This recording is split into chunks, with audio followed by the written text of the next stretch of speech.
Our F1 driver ratings for the entire 2025 season. That's right, the whole thing. From 1st to 24th race.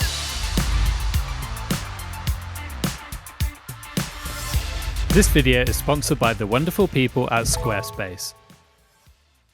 We're going to be looking at how, essentially, moving and removing, in fact, the recency bias that a lot of us Formula One fans can experience, and seeing where all the drivers stacked up.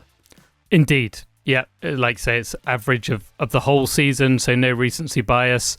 Obviously, a lot of the drivers have had a tale of two halves. And also, what's exciting about this is I don't know as well, like, what's going to arrive. And neither do you. Like, the whole sheet has been prepared for us by a lovely assistant. And you said, what's going to arrive? I was like, what is arriving? Yeah, so I'm sort of like excited and also going, oh God, like what are we going to get here? Like, is it going to age really badly? And people are going to be like, oh my God, why is this guy there? We're about to find out. Yeah, we don't usually have our sheets prepared for us, but this one... this one I wanted to go in blind. Yeah, going completely blind and react to it as we go. So very exciting. A quick note, if a driver has the same grade, it goes on countbacks, just like the real F1 Championship. So the driver with the most 10s, then the most 9s, then the most 8s, and that's how they position either one way or the other. Right, let's begin. 21st position for our average driver ratings across the entire 2025 season, for me, was Jack Doohan with a 3.7 average grade. He had a best grade of 6 in Bahrain and a 2 in Australia. The 2, I think, was, he's a rookie, slippery conditions, went on the line and crashed out. But I'm not surprised. It was, an upsetting few races for Jack Doohan. I hope Doohan can one day look back fondly that he got to Formula One, but I'm sure it will sting quite a lot because he had, honestly, I can't think of any driver, any rookie that's come into a season and been essentially just understood across the entire Formula One community and paddock that he's going to lose his seat almost no matter what. Indeed. Yeah, so P21 for me is also Jack Doohan with exactly the same average grade, 3.7. Best, of course, the 6 in Bahrain. Worst, a 3 in Australia, Japan, Saudi, and Miami. He had a really difficult season, of course, not even a full season, only the few races that he did. Bahrain was the only standout. Every other grade, I mentioned those 3s, he got 4 in China. Not a good season for him. Of course, he was kind of doomed from the start, had some big crashes as well. And yeah, I think the fact that he is kind of gutting that he didn't manage to even achieve like a points finish or something, because I don't think the Alpine was as bad that stage. Still wasn't an amazing car, but certainly wasn't the absolute tractor that it was towards the end of the season. And the fans also gave it to Jack Doohan with a 4.2 average grade. If you're looking to create a stunning website, Squarespace is your go-to platform. It's an all-in-one solution that really empowers entrepreneurs. I've been using it, and let me tell you, the experience has been fantastic. One of my favourite features is Design Intelligence. It combines 2 decades of design expertise with AI, helping you craft a personalised website that truly reflects your brand. It's like having a design expert by your side. Then there's Squarespace Payments, where managing transactions is so simple. You can accept a variety of payment methods, making it super convenient for your customers. And let's not forget Blueprint AI. This tool helps you build a custom site in just a few clicks. It takes your basic info and transforms it into a beautifully designed website, complete with curated content that matches your aesthetic. When you're ready to launch, check out squarespace.com/P1 to save 10% on your first purchase of a website or domain. Trust me, you won't regret it. Let's go to 20th. 20th position, I have Franco Colapinto with a grade of 4.7. His best was a 7 in Singapore, Canada, and the Netherlands, and his worst was a 2 in Silverstone. Yeah, Colapinto, obviously, he didn't have a point-scoring finish. I do believe that the Alpine was worse, particularly towards the end of the season. I can understand people saying that it's close between Doohan and Colapinto. I don't personally agree. I think Doohan was worse, and my grades obviously reflect that. Maybe Colapinto's, in a weird way, fortunate that the car was worse, so it maybe didn't look as bad that, in some of the races where he was finishing 20th on the road, it was only one position behind Gasly in 19th, so it didn't look so bad. But Colapinto had his races where he was beating Gasly as well, which is why it's reflected of him being, a whole grade higher than what Doohan achieved. My 20th position was also Franco Colapinto with exactly the same average of 4.7. I gave 2 7 out of 10s in Canada and Netherlands and a worst of 1 in Silverstone. I'm not really surprised that Franco's down here. He had odds stacked against him as well, because he came into the season without pre-season testing. He just was put in the car after Doohan was dropped. Now, did have a little bit of experience, of course, in the previous season, but still very much treated as a rookie. And, I echo your thoughts in the fact that a lot of his performances may have gone unnoticed towards the end of the season when he was matching Gasly, but then Pierre Gasly just randomly got one with the car and scored some points, and that was slightly surprising at times, for sure, for Gasly. And, it's not a bad season for Franco. I'm sure he will he'll need to do better next year. The fans also gave it to Franco Colapinto with a lower average score of a 4.2, and he was tied with Doohan, who of course was in 21st, a best of 6 in Netherlands and Canada, and a 0 in Silverstone. The fans were not happy at all. And Colapinto was higher because he had more 6s out of 10. It was that close between the two of them. There you go, very close indeed. 19th position, mine goes to Yuki Tsunoda with a 5.1 average, a best of 9 out of 10 in Australia, and a worst of 2s in Austria and Silverstone.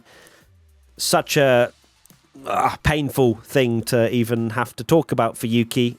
He would have been so much higher had he never gone to Red Bull, but this is the beauty and curse of driver ratings, because one of the biggest things we have to take into account are where the teammate ended up. It's the only glimpse we ever get as to the potential of the car, and that second seat, similar to how Perez, struggled, and everyone before him in this, and Lawson, of course, in the sense of we have to compare to Max Verstappen. And Yuki, Australia was one of his highest, and that was when he wasn't even in the Red Bull. So that tells you all you need to know about where Yuki should have stayed, and just such a disappointing season overall. So yes, I have the same driver in 19th, Yuki Tsunoda, a worse result overall with a 4.8 out of 10. His best grade was a 9 in Australia for me, and his worst was a 1 in Austria. The 9, of course, being when he wasn't even in that Red Bull. And as we say in every single driver ratings, you can tick it off the bingo sheet. Yes, we don't know. It's a very hard driver to grade because of how weird that second Red Bull seat is. But as we mentioned so many times, we had to grade him in the same way we did with Sergio Perez the previous year, as we did with Liam Lawson at the start of the season. And he had a really poor, run of form, finishing 17th in the World Championship when his teammate almost won it. Is not great reading. The fans put Lance Stroll in 19th with a 4.5 average grade, a best of 8 in Australia, Silverstone, Hungary and the Netherlands, but a 0 in Spain and Japan. And when you look at his grades, especially from the fans, they're either high or low. Yeah, it's not great reading. As soon as Lance doesn't turn up or has like a reasonable sort of, we would probably give him a 3 out of 10, 4 out of 10. The fans were like, nope, 1 out of 10, 0 out of 10. And that's the reason why his grades are so low. But equally, anytime he does anything good, everyone's like, yeah, 8, 9, 10, whatever. And then, yeah. But the fact he has a 4.5 average suggests that there were more bad grades and horrendous grades from the fans than there were great ones. Let's head to 18th position. 18th for me is Lance Stroll with an average grade of 5.0. His best grade was an 8, which he got in Australia, Silverstone and Hungary, and his worst was a 2 in Japan, Canada and Qatar. Lance Stroll, at the start of the season, of course, was in that fight with Fernando Alonso. He got a brilliant 6th place in Australia and then followed it up with a points finish. Alonso could not get in the points. He was having a lot of poor luck, also a lot of 11th places. And it was like, oh my God, Lance Stroll's actually going to, beat him in the championship. But, his form kind of dropped off. He still had his good races where, particularly those kind of like weird races where you have an unusual like wet race or something crazy happens. Lance Stroll is really one of those drivers that even when he qualifies poorly, which is a lot of the time, he manages to deliver a good result. And some people may look at the championship table and say, oh, he scored 33 points. It's not that bad. But as you say, you can only go on what we see in the head-to-head. And the head-to-head is not great reading at all. Alonso's beaten him 16-8 in the race. And in qualifying, Alonso's beaten him 24-0. Okay. My 18th position was Lance Stroll as well, with a 5.1 average grade. Was tied with Tsunoda for me, but had more 9s. So Lance Stroll got a 9 from me in Australia with that 6th place, and then a 1 out of 10 in Japan. For Lance Stroll, yeah, he scored 23 less points than Fernando Alonso, but still, a decent haul of points for Lance. But the problem is for him, he goes on a run of just stinkers. He goes on a run of he's such a strange driver to sort of follow, because he will have these great performances and you go, there he is. Wow, what a great race from Lance. Yeah. What a great strategy, like in Silverstone. Things like that where you just go, oh, Lance does care. But then he'll have 3 or 4 races where he'll be knocked out in Q1. Like you look at his results, 6th and 9th to start the season. Then it's 20th, 17th, 16th, 16th. This is the reason why, these are the averages. This is where the recency bias comes out, or just he had good points finishes and here, there. If he doesn't put a consistent season together, he's going to be low in our driver ratings, and this is what has shown. So not surprised at all to see Lance down in 18th. The fans, Yuki Tsunoda with a 5.2 average grade, a best of 8 in China and Baku, and a worst of 2 in Austria and Silverstone. P17 in our driver ratings average, for me, goes to Liam Lawson with a 5.5 average grade, a best of 10 in Austria and Baku, and a worst of 1 in China. I think Liam Lawson may well have had a chance, a sniff of being higher up, had he not started at Red Bull with those 2 races at the beginning of the season, because I gave him a 2 and a 1 at the start of the year, which of course does not help an average grade in the slightest. Lawson's season, again, sort of pockets of really good drives, but not enough. I'm not going to liken him to Lance Stroll's season, but there weren't enough massive performances to maybe thrust his way further up the order for me. I think Lawson's done a pretty good job. 14th in the championship. Hadjar, took all the headlines and finished 13 points further down the road. So for Lawson's season, it's 17th. And that's purely from the consistency of it, but not a disaster of a season considering he's P17 in my averages. No, I've got Liam Lawson as well in 17th with a 5.6. Best being, of course, Baku and Austria. Worst being that 1 out of 10 in China. I'm surprised Liam Lawson is this low, because I think he has had a decent season when you take away that Red Bull stint and the start of his VCARB stint where he took a while. The kind of final few races, he was a match for Hadjar, and I think, the highlight being Baku, where he had that absolutely sensational qualifying and then backed up with a great performance in the race as well. But when I look back on it, I think the reason he is so low, you mentioned his kind of inconsistency with the Red Bull. Of course, I gave him a 2 and a 1 as well because it was really poor. But he's had a lot of races this year where he's taken a front wing off or had contact with other drivers. And yes, he's had his great races where he's got 10s and 8s and 7s and things from us. But, when he picks up penalties and things for like taking his wing off, obviously we're giving him like 4s and things, and that's bringing his whole average grade down. In 17th for the fans is also Liam Lawson. So we're in agreement 0.2 separating Tommy's 5.6, my 5.5, and the fans 5.4 out of 10. And they also gave a 10 in Austria and a 1 in China. Let's go to P16.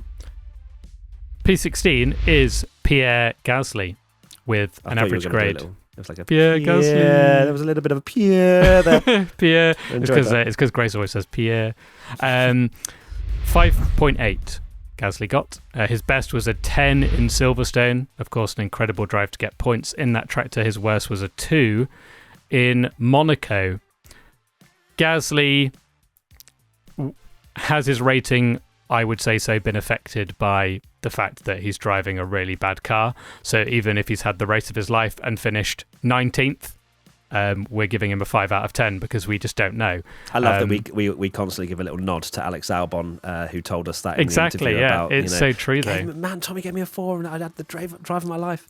Exactly. It's given us context. It's opened our eyes. Yeah, not that it's changed the grades at all. No, it hasn't changed the grade because you can't. We can't say, I reckon Gasly would have won little that caveat, race. Though. Little like, yeah. You might have, though. It's funny to think about. And of course, if he smashes his teammate by 20 seconds in a 19th place, we give him his props and give him like a 7 or an 8 or whatever. So we've done that throughout the season. Gasly just hasn't had the car to compete. 18th in the championship, a shocking year.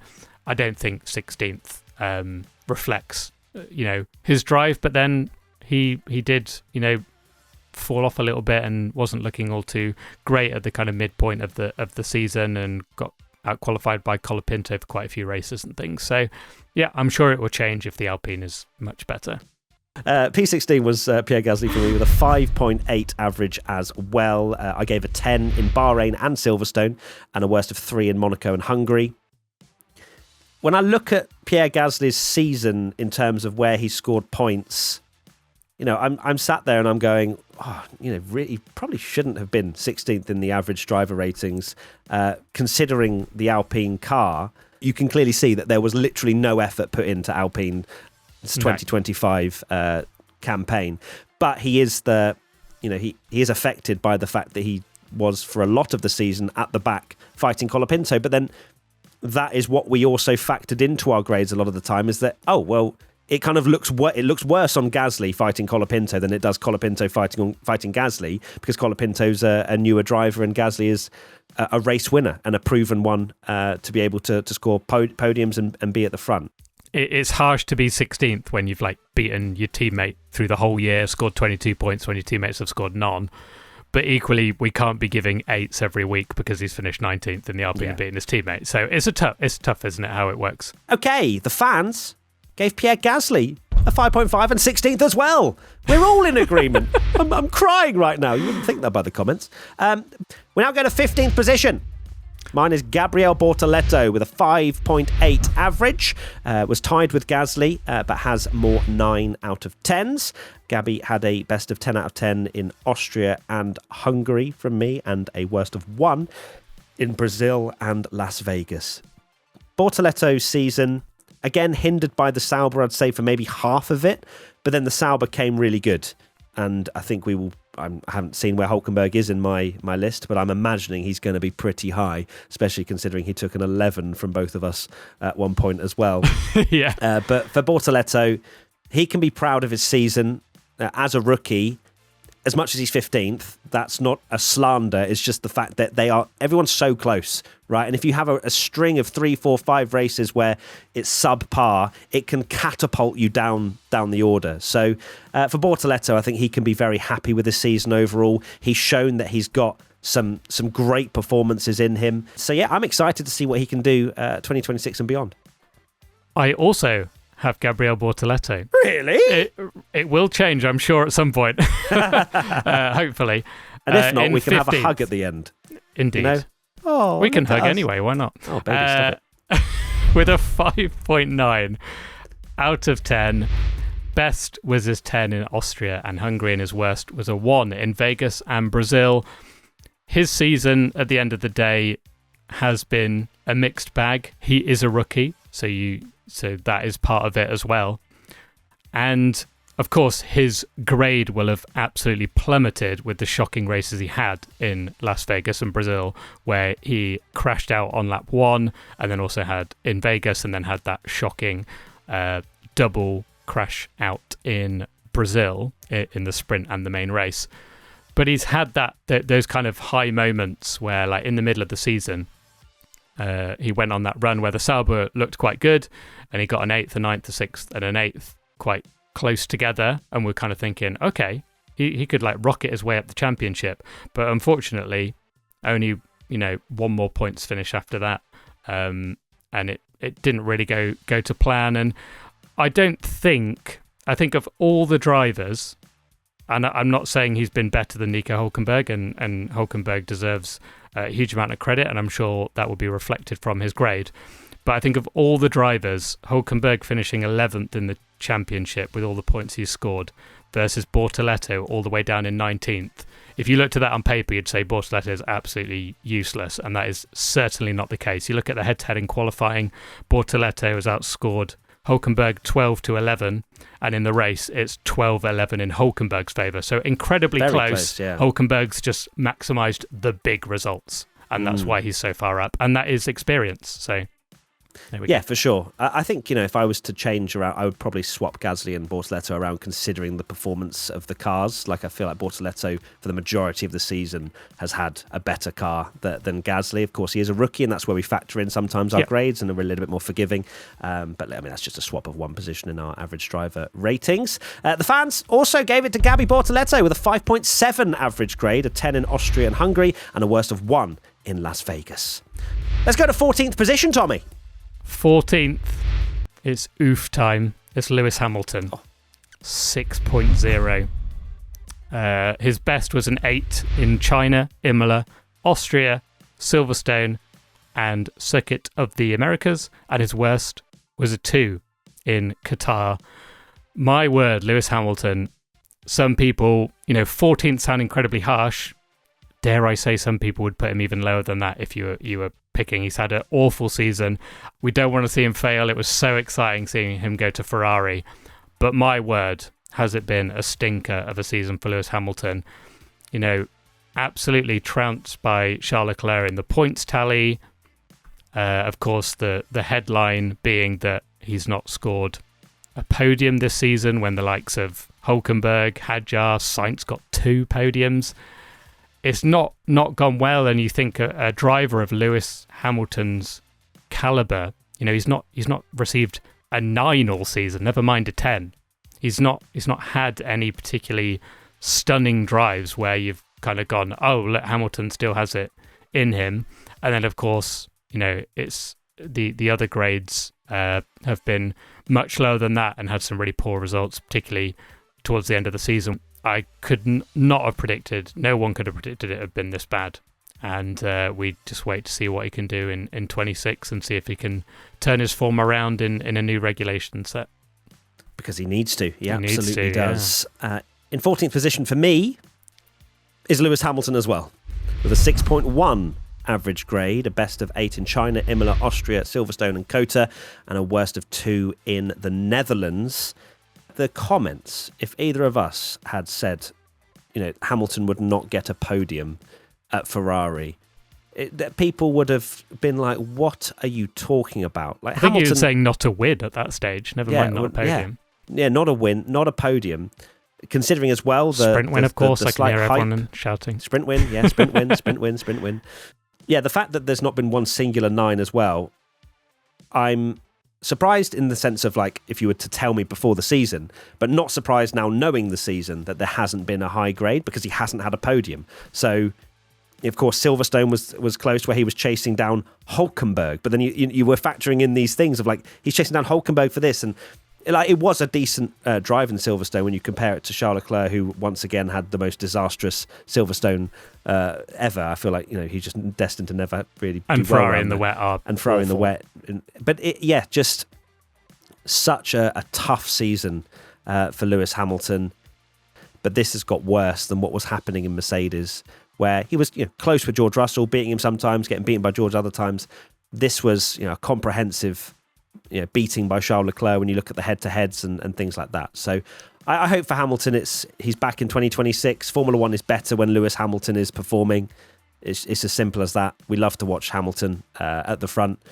So fingers crossed, the new regs work for him. The fans, Esteban Ocon is in P14 for them, with a best of 9 in China, Bahrain and Monaco, with a worst of 3 in Japan and Singapore. We will reflect on Ocon when we put him in our order. P13, Esteban Ocon, with a 6.2 average grade. I gave him a 10 in China and Monaco as his best, and a worst of 3 in Japan. Esteban Ocon's season, again, you look at the ones that are lower in our order, the Bortolettos, the Gasly's, the Lawsons, they've had topsy-turvy seasons, and Ocon is exactly the same. Ocon's season started so brilliantly. China, as I said, 10. A 10 in Monaco as well. But then you look towards the sort of second half of the season, it was where Ollie Behrman was going on an insane run of form, and Ocon just couldn't sort it out on Saturdays. There would be the occasional race where he'd pull off a miracle strategy, which, props to him for making that work. He'd go pit on lap 1 and do something insane on the hards or whatever it might be. Esteban was pretty good in the races for the majority of the season, but he just couldn't put himself in the position that he had to roll the dice with a lot of things after some poor Saturdays. Overall, he finished 3 points behind Ollie Behrman in the championship. He probably won't look back on this season particularly fondly, but he can bounce back. He's had good enough performances this season that it's not like wow, Esteban was so bad this year. But it just wasn't consistent from him, and we shall see what he brings next year. 13th is Esteban Ocon with a 6.4. His best, of course, 10 in China and Monaco, and his worst was a 3 in Japan.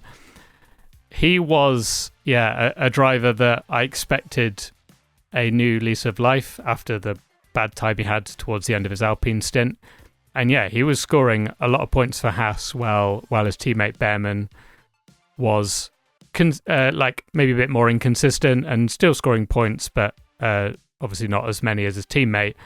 But then, the form dropped off. Qualifying seems to have been really his Achilles heel. Like so many times Ocon was qualifying. Low down the order, you look at the head-to-head and it was 14-10 in Behrman's favour. The sprint actually 4-2 as well. So qualifying was where Behrman had the upper hand. In the race, it was actually 12-all. But Ocon just didn't have enough performances throughout the year. And of course, you expect him as the elder statesman and a race winner, of course, to be beating Behrman. And he did not. So not the best season for Esteban Ocon. 13th for the fans, Carlos Sainz with a 6.4 average grade. That does feel low, doesn't it? It really does. We now go to 12th position. 12th is Kimi Antonelli for me with a 6.4. He's actually the same grade, of course, overall as Ocon, but he has more 10s, which he got in Australia, Canada, Brazil, and then his worst was a 2 in Monaco, Austria, and Belgium. What a mixed bag for Kimi Antonelli. I don't think there's many drivers on this list that have 3 10s and then 3 2s. He really did have some really, really strong races. You look at his debut where he got all the way onto the podium, and then it's felt like maybe in a couple of races' time he'd be qualifying 15th and finishing 12th or something. So, a really mixed bag for Antonelli. And overall, I think overall he didn't show insane hype that it's like, oh my God, he's unbelievable. But I do think he showed why Mercedes picked him, because you can see he's got a very high ceiling. And if he just becomes a consistent driver, he's of course still very young. He was thrown in to Mercedes as a rookie. It is huge pressure replacing Lewis Hamilton. And he showed that he's got what it takes. He now just needs to fine tune it. He certainly does. My P12, Kimi Antonelli. We're on a run of agreement right now. 6.3 out of 10. average, a best of 10 in Australia, Canada and Brazil, a worst of 2 in the Netherlands and Belgium. Kimi Antonelli's driver ratings average position, which I know he will lose sleep on, was essentially, to not finish in the top 10 was lost from the run from Austria to the Netherlands, essentially, with obviously Monaco as well being a disappointment. If I look at Monaco, he got 3, he got a 2 in Austria, a 5 in Silverstone, a 2 in Belgium, a 5 in Hungary, and a 2 in the Netherlands. That's we're getting into the 0.1s, the 0.2s to literally put you 3, 4, 5 places up the order, and this is what has affected Antonelli again, not having that full consistency over a year to be able to essentially score very solidly throughout those 24 races. So, but for Kimi, overall, when you look at how he crashed in the practice of Monza to now putting a season together like that, he has silenced, I think, a lot of critics in some ways. The critics can still say, does he have a whole season in him where he doesn't make a handful of mistakes? That's what we're yet to see. With new regs, I'm excited to see just how adaptable he is as a driver, and it may well work in his favour to, with the fact he's young and got a lot of talent, that he can learn with everybody else, be learning an entirely new, different car in 2026. But overall, 12th kind of makes sense, but it's not as disappointing a season as perhaps that may suggest. The fans, Isaac Hadjar with a 6.4 out of 10, which is a big oof. 12th from the fans wild, for Hadjar. Potentially a lot of Rookie of the Season nominees out there. And P12. P11. My 11th place is Carlos Sainz with a 6.5 overall grade. A best of 10 in Baku, Las Vegas, Qatar, and a worst of 3 in Australia and Austria. Carlos's season, absolute madness, I'll be honest with you. Absolute craziness. Because the colours that you see are a lot of points finishes for Carlos. And it's weird because you look at the first half of the season, he did score points. But the thing was, Alex was scoring quite a lot more. Yeah. So therefore, his grade was naturally going down ever so slightly. He then had a difficult run from Silverstone to Monza. And again, a few after as well in Austin, Mexico, not being able to score big points. Of course, Austin, he had a great sprint. Carlos, again, like 2 podiums, though. So he had some massive results. But sadly, there were moments where it just wasn't working out for him. He was getting bad luck in that Williams car, and doesn't necessarily mean he's getting really low grades, but he's not able to get the big grades that Alex Albon was getting at the start of the season. But overall, Carlos can be very happy with his first season at Williams. To score 2 podiums, he was absolutely thriving at the end of the season with those results. And 11th feels harsh, but I'm not surprised to see him there, considering you take into account the whole season and how great Alex was in the first half. In 11th, I have Carlos Sainz with a 6.5. We've agreed from 21st to 11th. Right, I'm actually seeing a note in this document right now that says we disagree a lot in the top 10, don't worry. Okay, so Good. Fine. We are not the same person the entire way through, thank God. Yeah, thankfully. A best for Carlos was 10, of course, in Baku, Vegas, Qatar. His worst was 2 in Australia.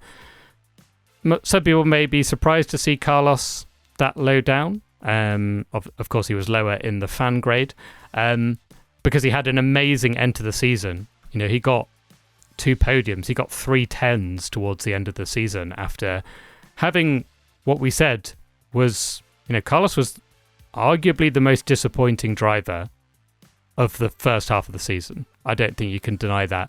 The hype between, and I'm looking at our mid-season driver grades, and this is probably why that Carlos is this low. His average was a 5.9. We both gave him from the fans, and we gave him a 6.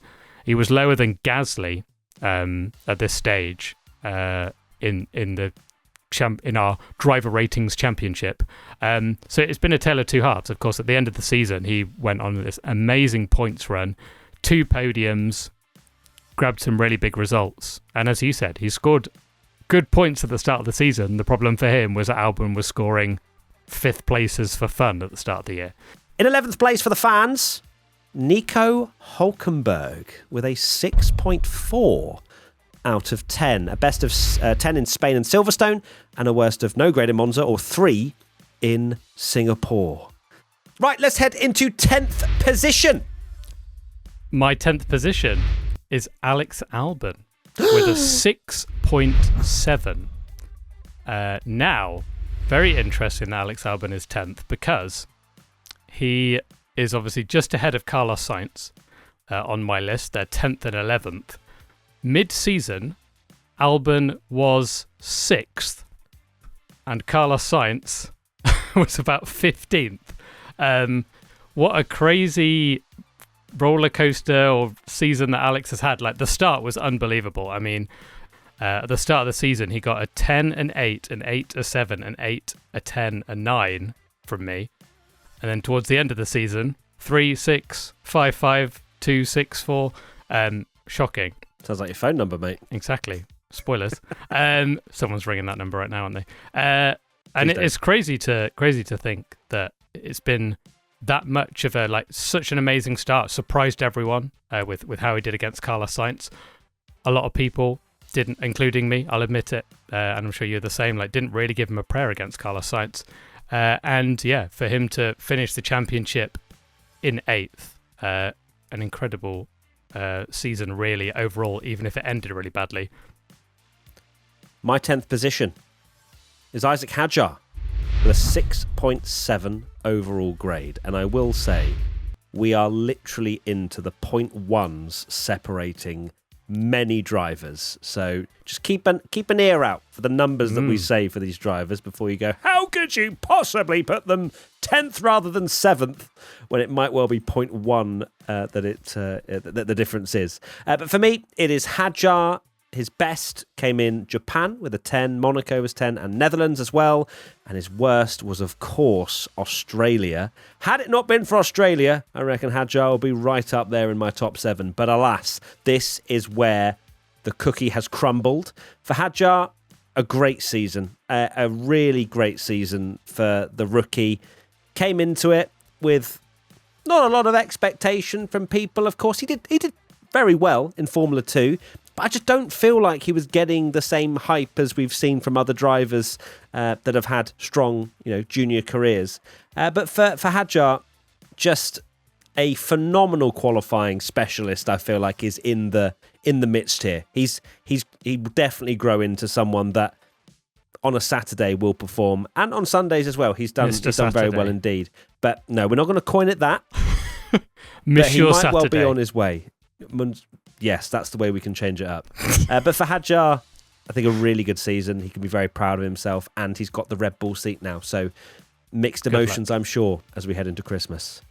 The fans, 10th place was Kimi Antonelli with 6.4 out of 10. Tied with Hadjar, Sainz and Hülkenberg, all the same grade. Crazy. Wow.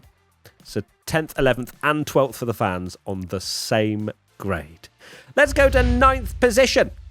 My P9 is my GOAT, Ollie Behrman. What a season. What a man.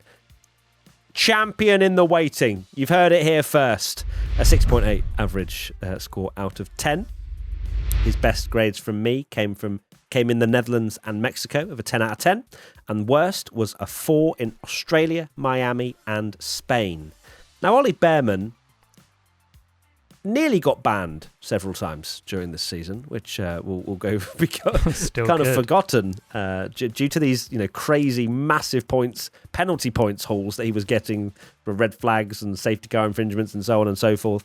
But that aside, quite a consistent season. Like, even when he wasn't doing particularly well, i.e. scoring points, he was finishing just outside the points. We mentioned about Ocon and his great run of form at the start. Ollie Behrman, he was picking up a point here, picking up a point there, and then he went on a run of 4 11ths, which were decent drives, just missing out on the points. And then towards the end, he really came into his own. Mexico, in particular, was utterly sensational. to watch from him, and he really sort of entered the spotlight from there. So I am so excited to see what Ollie Bearman can do in the future. Backed him from the start, and I will continue to back him, as I believe the arc of progression is the right way round. The recency bias is strong with Ollie Bearman if you look at the last few. But even as an overall season, he's my 9th highest average driver. My P9 is Nico Hülkenberg with a 6.7. So tied with Alex Albon, but of course Nico Hülkenberg got an 11 out of 10 in Silverstone.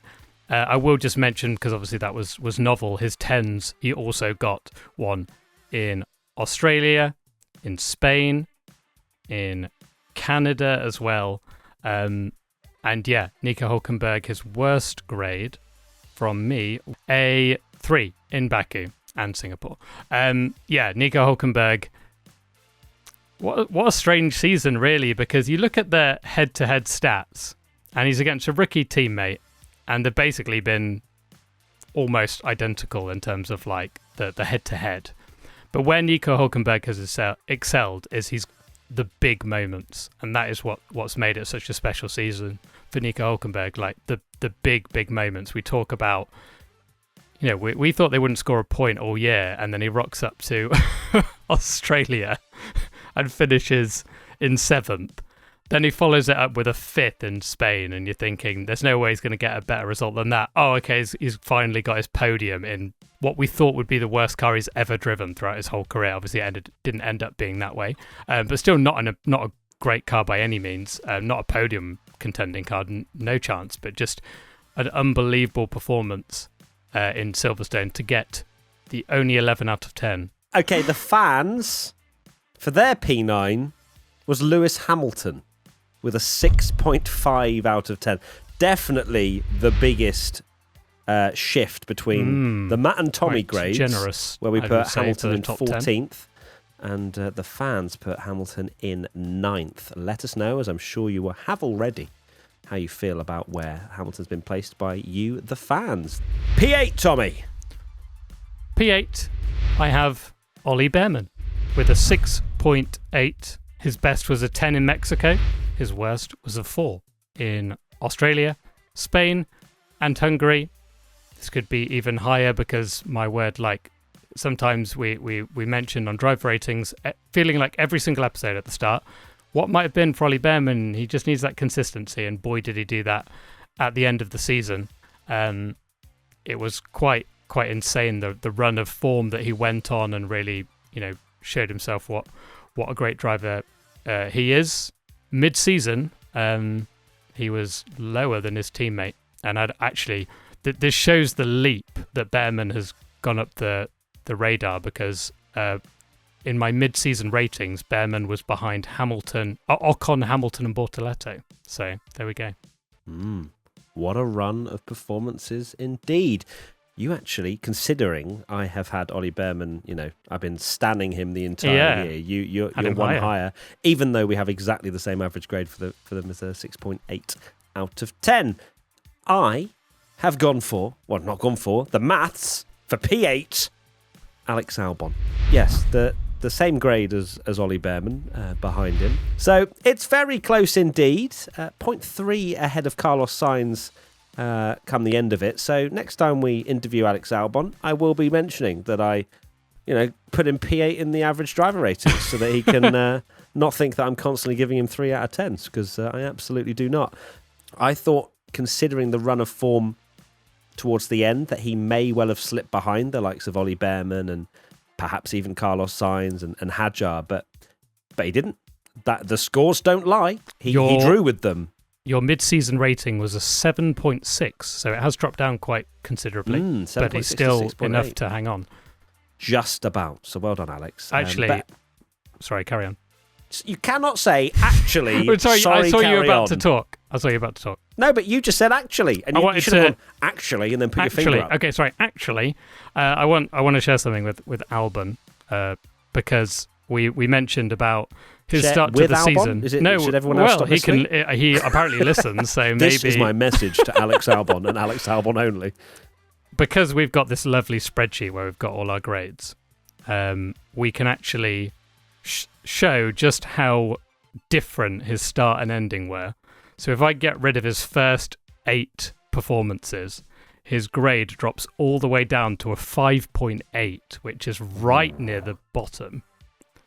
And if I get rid of the last 8, it goes all the way up to a 7.8, which puts him as one of the best drivers of the year. So crazy how that really does showcase just how mixed it was. That shows with these averages. No recency bias here, everybody. The fans, they agree with me. Alex Albon, 6.7 average out of 10. The best, 10 out of 10 in Australia, Miami and Imola. Worst, 3 out of 10 in Las Vegas. Let's head to 7th position. Mine is Nico Hülkenberg with a 6.8 out of 10. Exactly the same as Alex Albon, exactly the same as Ollie Behrman. But Nico Hülkenberg wins out because of the 11 out of 10 in Silverstone. His worst was a no rating in Monza or a 3 in Baku and Singapore. I feel like when we no rated them, it didn't actually affect the averages. No, is that right? It doesn't. No. So the worst is the Baku and Singapore. It's so strange. I also am like, wow. The massive difference between Hülkenberg and Bortoleto in terms of the points and also our grades, and yet the head-to-heads were so close. Nico Hülkenberg just clutched up, and I think that's the difference between someone with a lot of potential, perhaps a rookie, but someone that's not necessarily consistent, and Hülkenberg that just knows how to get the good result. Like, Hülkenberg's always been known as a driver that can get the most points out of a midfield car. When this car became midfield, Hülkenberg was there. He had a bit of a struggle in qualifying, hence why I think the head-to-heads are quite flattering, I guess, for Bortoleto, because Bortoleto was able to put in some great quality performances. Meanwhile, Nico, who was known as being a quali specialist, had a bit of a wobble this year.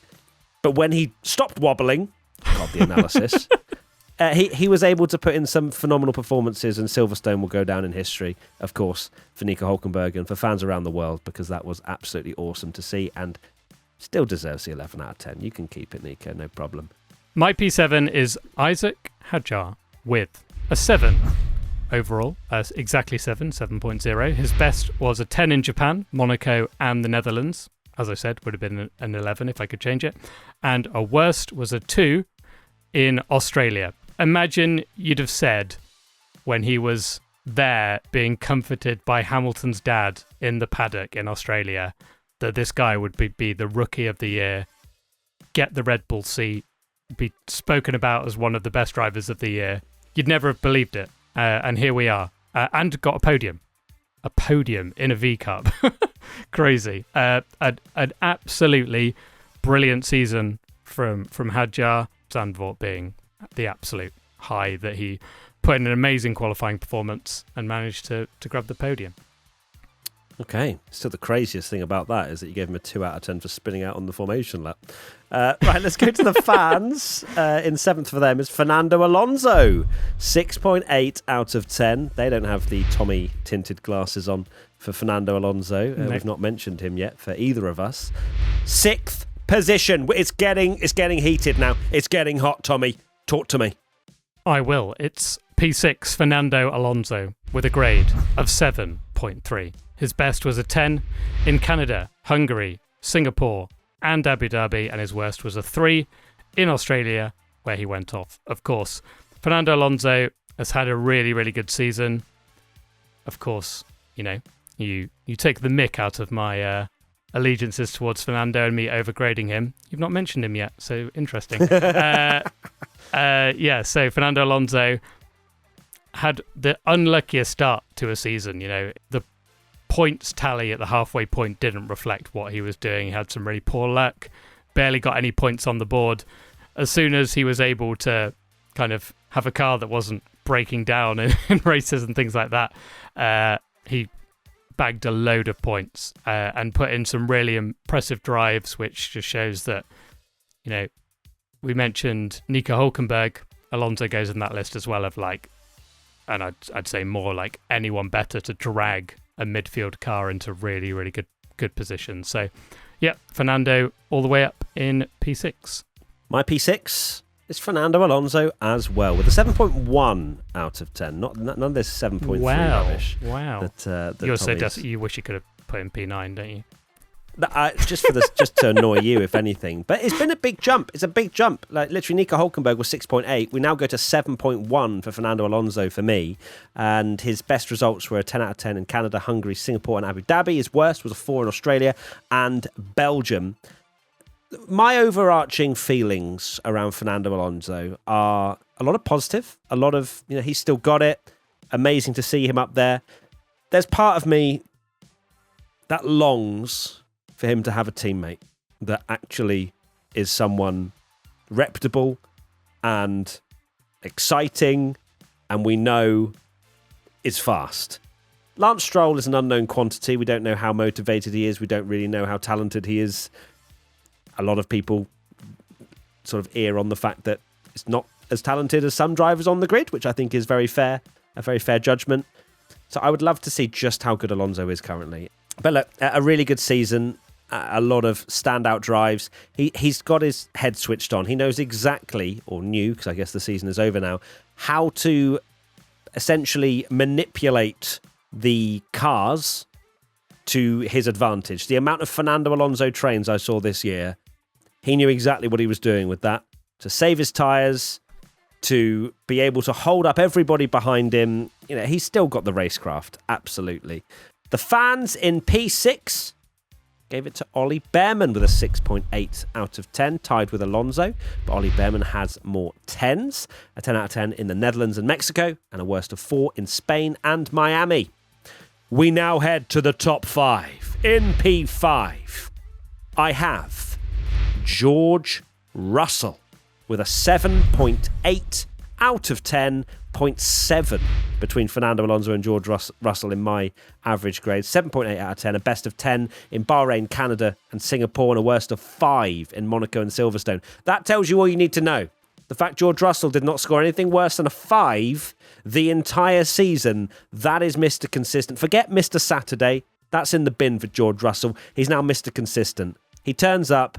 Yes, he might have a couple of off-colour weekends where Antonelli was better. But overall, there were no insane stinkers for George Russell throughout the entirety of a 24-race campaign, and that's why I'm convinced that he will be a world champion one day. Thank you.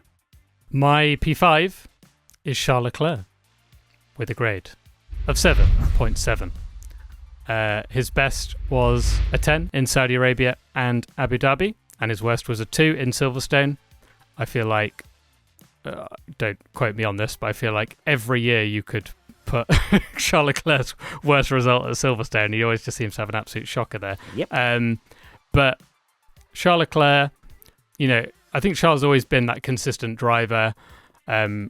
He's shown that he's, this year more than ever, he's able to deliver in a car that's not quite there, to say the least. Not quite there doesn't even cover it. A drive like Abu Dhabi, for example, Saudi Arabia, the amount of times he put it on the podium when his teammate Hamilton didn't manage it once is so impressive.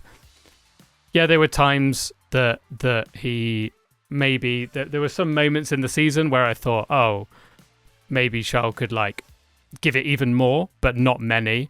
And I think looking at this result, in my opinion, and same as you, the top 5 are a step ahead of everyone else in this list. The jump from Alonso to Leclerc, and I can imagine a lot of the top 5s of it, if you picked them, would be these 5 drivers in many orders, if you like. So yeah, Charles Leclerc, P5. Well, you say jump, you only jumped to 0.4 because Fernando Alonso is the greatest of all time in your eyes. So it's kind of like a mini step. It's like a little stepping stone. Yeah. Whereas mine was a leap. Mine was a triple jump. The fans for P5 went for Charles Leclerc also with a 7.8 out of 10. The best was a 10 in Saudi Arabia and the worst a 4 in Silverstone. Let's go to 4th position. 4th position, I have George Russell with a score of 8.0. His best was a 10 in Bahrain, Canada, Singapore, and his worst was a 5 in Silverstone. Goes with what you said, that was the only real bad grade, I think, I gave George, and bad grade was a 5. We talked about races where George, even when the Mercedes weren't there, he scored like good points like all the time. And yeah, it's the consistency that was the most impressive thing about George Russell. You know, if I was picking, I'd definitely would consider putting him maybe even higher. It's close between them. But yeah, George has had a really, really, really strong season. I think very impressive. He's showed, despite all the rumours about Max Verstappen and how much Toto loves Kimi Antonelli, that he is ready to be a team leader at Mercedes. My 4th position is Charles Leclerc with a 7.9 out of 10 average rating, a best of 10 in Saudi Arabia, Monaco and Abu Dhabi, and a worst of 3 in Silverstone. Would I, if I was just picking drivers and swapping them around, would I put Charles Leclerc number 1? Yes. But the actual realistic thing I was going to say is, would I swap Charles Leclerc and George Russell? Yes, I would. I would put George ahead of Charles. But look, I think Charles still had a great season. It's just in a terrible car. And we've had to sort of mind shift to what Ferrari is. And it's been quite hard to grade them at times. Because there have been really poor weekends where Charles hasn't been able to do nothing about it, saying he's got all he can out of the car. And it's just been full-blown depressing. But P4 for me, for Charles, and it'll be P1 next year because I'll give him 10 every single time. Well, imagine saying at the start of the season that you'd give Charles Leclerc a 10 for a 4th place. That pretty much sums it up, doesn't it, Ferrari this year? Yeah. All right, let's move on. The fans gave it to George Russell, P4, 7.8 out of 10. A best of 10 in Bahrain, Canada and Singapore, and a worst of 5 in Monaco and Silverstone. So the fans also in agreement that George Russell is the consistency GOAT. 3rd position, the final step on the podium for me, goes to Oscar Piastri with an 8.0 out of 10. A best of 10 in China, Bahrain, Saudi Arabia, Miami, Spain, Belgium, Netherlands and Qatar, and a worst of 0 in Baku. Now, I think that 0 has screwed him ever so slightly. I'm not going to lie. Oscar Piastri's season, he was absolutely nailed on to be the number 1 driver of this year, had he not had the fall off at the end. I really do think so, because when I look at his grades, I mean, the first third of the season is 8, 10, 8, 10, 10, 10, 8, 8, 10. But then we look to the period of time that we know about from Baku, it's 0, 7, 5, 6, 5, 6. And that costs you in the average driver ratings at the top, at the absolute top. Oscar can still be very, very proud of his 3rd season in Formula One. And I do believe he is going to win multiple world championships should he be in the right car. And that is the big question mark. Yeah, definitely. Just to add to that, I've got the mid-season ratings here, which were obviously done in the summer break before Zandvoort. He was actually a whole grade ahead of Verstappen, Norris, Leclerc, Russell, everyone. He was clear at the top with an average grade of almost 9, which just shows how amazingly consistent he was at the start. So P3, mine is Lando Norris with a score of 8.0. His best was a 10 in Australia, Monaco, Austria, Mexico, Brazil, and his worst was a 1 in Canada. Yeah, very surprised actually that despite the mid-season and how, of course, Lando did struggle at the start, we've seen that he's obviously lower than Oscar on my list. We're about to find out how much by. And yeah, it's a surprise because they were exceptionally close. It almost feels a lifetime ago that Lando Norris, was having struggles in things like Bahrain and Saudi and Canada and stuff, and looked like he didn't have an answer for Oscar Piastri. But of course, his consistency at the end is what won him that world championship. He was a really consistent driver. I think he actually led the least laps of all 3 of the title contenders, and yet he had so many more second places and more podiums than anyone else. So it was that consistency for him that obviously won him that title, that first world title. The fans in P3 have gone for Oscar Piastri with an 8.0 out of 10. Second position. Second position in P2, I have Oscar Piastri with exactly the same grade, an 8.0. His best was a 10 in China, Bahrain, Saudi, Spain, Belgium, Netherlands, and Qatar. His worst, of course, was a 0 in Baku. The reason he is second on my list is only because he got more 10s than Lando Norris and George Russell. They are identical, second, third, and fourth, all with an average grade through the whole season of 8.0, which is quite crazy. Oscar Piastri, of course, recency bias will say, oh, he lost it at the end. He was not very good. But his consistency at the start of that season is why his grade is so high. If I delete that awful run that he had between Azerbaijan and Las Vegas in the list, his average grade, goes up to a 9 and he's driver of the season. So, it was that run that he had. The reason he's got more 10s than Lando on my list. But incredibly close between them. The points gap reflects that. There'll be a lot of people probably outraged that Oscar is higher. I mean, he's outraged? Not higher. Driver rating? Surely not. Yeah. Higher in inverted commas. He's exactly the same. But of course, it's the count back that does it for him. But they were incredibly evenly matched. 13 points in it in the end between them. Of course, 6 of those was that Monza switch, which puts them even closer. Very, very, very close. 14 of those was Oscar Piastri losing the win in Silverstone with that silly error behind the safety car. Exactly, which cost him the championship. My P2 for the season is Lando Norris with an 8.2 out of 10. So Lando Norris had a phenomenal season. He's the world champion. We've said it many times that he was incredibly consistent over the course of most of the year. Yes, he had moments that we spoke about, and he got 6 and 7 in Bahrain and Saudi. But the run that he went on at the end of the year, which we spoke about, of course, in terms of winning him the championship, also massively high grades. And I think that's what's pipped him over Oscar for me, despite the fact Oscar had so many 10s at the start of the year. It's close between the two teammates, and it depends how you measure it. Of course, you throw in papaya rules, and it causes chaos altogether. As both dogs are on the podcast now. You can tell it's so their cute. Food time. Yeah, you really can. But for Lando, anyone that thinks he's an undeserving champion has never watched Formula One before in their lives, and they just think that Max Verstappen and Lewis Hamilton are the only ways to be an F1 world champion. He picked up enough points, and this is the reason why he's 0.2 of a grade ahead of Oscar. He picked up points at almost every single Grand Prix. Canada being one where, of course, he made a mistake, but without the Zandvoort DNF and the disqualification in Vegas, he would have been world champion sooner than Abu Dhabi. So I'm not surprised to see Lando ahead of Oscar over the course of the entire season, but it's still very close, and both teammates deserved the title and would have deserved the title had we got to the end of the season with Oscar world champion. But he missed out narrowly. The fans went for Lando Norris as well with an 8.2 out of 10. Exactly the same as what I went for.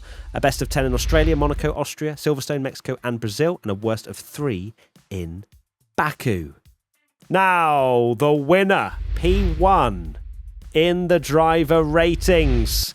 You probably have figured it out for all of us, but for me, it's Max Verstappen with an 8.6 out of 10. A best grade of 10 in Australia, Japan, Imola, Monza, Baku, Kota, Las Vegas and Abu Dhabi, and a worst of 0 in Spain. The guy gets a 0 and still tops the driver ratings. This is hand in hand an example of not having the best car for maybe half the season. He did have the best package occasionally. He made it work. I'm not saying that Red Bull were the underdogs the entire season. They figured it out, especially after Spain. There was a great amount of races that they just hooked it up. But you can also see that any time he was pulling in really good performances, in Australia, didn't win, but that was a 10 out of 10 performance because we deemed the Red Bull to be quite far off, but the wet weather closed it all up. And yeah, I mean, he would have won by, I don't know how it would have been maybe another point or 0.2, perhaps, without that 0. Had he just finished and got the points and won the World Championship, Tommy? I'm sorry, I just had to say it. I'm sorry. Scumbag. Spain, 0 out of 10. You literally take the mickey out of me all the time about Charles Leclerc and Ferrari. Let me have this one. But Max Verstappen was the driver of the season. I wouldn't change it, despite Lando being world champion. Max, you said it so beautifully in our podcast about how proud you were of just being a Max fan and watching him perhaps have one of, if not his best seasons in terms of hauling a car that didn't deserve to be there half the time into positions to potentially win.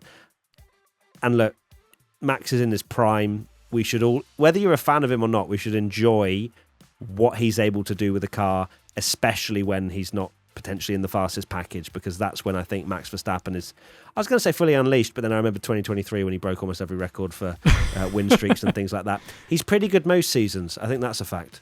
So my number one, no surprises, Max Verstappen with an 8.7 out of 10. His best was a 10 in Australia, Japan, Imola, Monza, Baku, Kota, Brazil, Vegas, Abu Dhabi, and his worst was, of course, the 1 in Spain. Can't remember what happened there. Crazy. Yeah, I know. And yeah, like what a season Max has had. As mentioned, it's been unbelievable what he's managed to achieve. He shouldn't really have been in the title anyway, which is why, despite maybe, on paper it's absolutely gutting that he finished 2 points off and so nearly won the World Championship. But in a weird way, because I never thought he was in the championship and it's not like he's lost it, that is what kind of made it maybe less gutting. So yeah, he's had an unbelievable season. He's shown this year, I think, doubted a lot of his haters and people that maybe thinks it was all just the car. For me, where the title was lost was that run after Austria, when the form just fell off too much. McLaren were getting 1-2 for fun, and he could only really finish races in 5th, 4th. At Hungary, all the way down in 9th. They just had nothing there. So yeah, an amazing season for Max and the top driver of the year. And the fans have also gone for Max Verstappen with an 8.4 out of 10 average grade. Can I just talk about something actually about Max? The mid-season, the mid-season rating from the fans, Max was the 5th. Was 5th on the list. He was behind Charles Leclerc, behind Russell, behind Norris, behind Piastri. Yeah, I guess the mid-season there was a 0 just prior to that, wasn't there? Which didn't help. We just had him as second, and that would have been on as he got onto that run of his 5th, his 4th, his 9th. Before, of course, the end of the season where he was never off the podium, even when he started from the pit lane. There you go. Right, our average driver ratings are done. Bruno says hi and goodbye. Does Frank as well? Go on. There he is, the GOAT, the OG. Sorry, Bruno, I didn't mean the GOAT. I'm sorry, you're the GOAT. And that is it. Thank you, everybody, for tuning in. I hope you enjoyed looking back on all of this. I really love it. I love just looking back at the averages and what we predict, and this one in particular, because it really does give a full picture of where we see each driver and how they've performed in the year. Tommy, final thoughts, please. Final thoughts. Thank you for all enjoying driver ratings this year. It's been amazing. One thing I'd really like to get some information on, and maybe we do a poll on our social media and YouTube community, is we have discussed about potentially maybe mixing up driver ratings to do like an order from like 20th to 1st of the drivers. Like, I do wonder if that would maybe help with the situation of us having a bit more mixed grades and things and it looking a little bit different. I don't know. Let us know. Let us know what you think. We're open to feedback. We are. And for everyone that says, why are your grades the same? It's like, because when someone crashes, we're not going to be like, I think it's a 10 actually. Hot take. Exactly.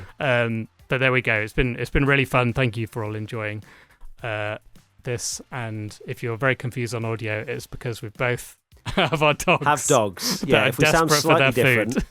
Yeah, if we sound slightly different, come and watch us on YouTube, because you won't want to miss it. There's dogs galore right now. Right, thank you, everybody. We'll see you very soon. And driver ratings will, of course, be back next year. Don't know if we've got any more recap content. This is pretty much it now. I think we've got some live so. reaction stuff coming out. But that is it. Thank you, everybody. We'll see you very soon. Lots of love. Take care. Adios. Goodbye. Bye. Bruno, would you like some dinner? Frank, do you want dinner? Dinner?